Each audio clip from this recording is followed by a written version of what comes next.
हरे कृष्णा। दोस्तों, हनुमान जी से जुड़ी कई रोचक कथाएं हैं। उन्हीं में से एक कथा ये भी है कि जब ऋषियों ने हनुमान जी की एक भूल के लिए उन्हें भयंकर श्राप दे दिया था। ऐसे में चलिए जानते हैं कि क्या है यह पूरी कहानी। त्रेता युग में जब श्री राम ने अयोध्या में अवतार लिया तो उनकी सेवा करने के लिए भगवान शंकर ने भी अपने अंश से वायु के द्वारा कपिराज केसरी की पत्नी अंजना माता के यहाँ वानर रूप में अवतार लिया। भगवान शिव के इस रूप को केसरी नंदन के रूप में जाना जाने लगा। बाल हनुमान बाल्यकाल से ही बहुत चंचल स्वभाव के थे। ऋषियों के आश्रम में बड़े बड़े पेड़ों को वे अपनी सशक्त भुजाओं से तोड़ देते थे। आश्रम के सामान को अस्त व्यस्त कर देते थे, जिसके कारण ऋषियों को हवन, पूजन और अध्ययन अध्यापन में व्यवधान होता था। इससे ऋषियों ने नाराज होकर उन्हें श्राप दिया कि आज से तुम अपना बल भूले रहोगे और जब तुम्हें कोई स्मरण कराएगा तभी तुम्हें अपने बल का भान होगा। बस इस घटना के बाद से बाल हनुमान सामान्य वानरों की भांति रहने लगे।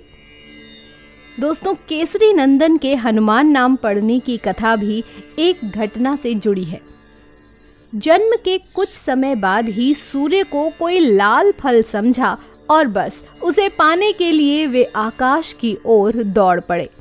संयोग से उस दिन सूर्य ग्रहण था और राहु ने उन्हें देखा तो समझा कि सूर्य को कोई और पकड़ने आ रहा है, तो राहु खुद ही उसे पकड़ने के लिए आगे बढ़ा। किंतु जैसे ही वायुपुत्र केसरी नंदन उसकी ओर पूरे वेग से बढ़े तो भयभीत होकर राहु भाग गया और सीधे इंद्रदेव से गुहार लगाई। इंद्रदेव सफेद ऐरावत पर सवार होकर देखने निकले कि मामला क्या है। इधर अंजनी पुत्र ने ऐरावत हाथी को बड़ा सा सफेद फल समझा तो सूर्य को छोड़ उसे ही खाने की इच्छा हो गई और उसकी ओर लपके। इंद्र ने घबराकर अपने वज्र से प्रहार किया, जो पवन पुत्र की ठोड़ी यानी हनु पर लगा तो वह टेढ़ी हो गई।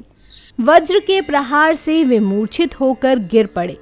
पुत्र को मूर्छित देख वायुदेव क्रोधित हो गए और उन्होंने अपनी गति ही बंद कर ली। श्वास रुकने से सभी जीव जंतु और देवता भी व्याकुल हो गए। अंत में सभी देवताओं ने उस बालक को अग्नि, जल व वायु आदि से अभय होकर अमर होने का वरदान दिया।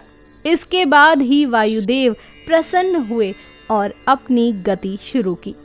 क्योंकि ठोड़ी को संस्कृत में हनु कहा जाता है और पवन पुत्र पर प्रहार के कारण उनकी ठोड़ी टेढ़ी हो गई थी, इसलिए इसी कारण से इस घटना के बाद केसरी नंदन हनुमान कहलाए। साथ ही आपको बता दें दोस्तों कि माता के आदेश पर सूर्य से हनुमान जी ने ज्ञान प्राप्त किया। हनुमान जी ने मां के आदेश पर भगवान सूर्य नारायण के समीप जाकर वेद, वेदांग आदि सभी शास्त्रों और कलाओं का अध्ययन किया। सभी प्रकार के ज्ञान और कलाओं में निपुण होने के बाद वे किष्किंधा पर्वत पर सुग्रीव के साथ रहने लगे। सुग्रीव ने इनकी योग्यता और कुशलता को परखकर अपना सचिव बना लिया। वे सुग्रीव के सबसे प्रिय हो गए। जब बाली ने अपने ही छोटे भाई सुग्रीव को मारकर घर से निकाल दिया, तब भी हनुमान जी ने सुग्रीव का साथ दिया और उनके साथ ऋष्यमुख पर्वत पर रहने लगे। तो दोस्तों, इस प्रकार ऋषियों के श्राप और देवताओं के क्रोध का बाल हनुमान ने झेला दोहरा प्रहार। जय श्री राम, जय श्री हनुमान।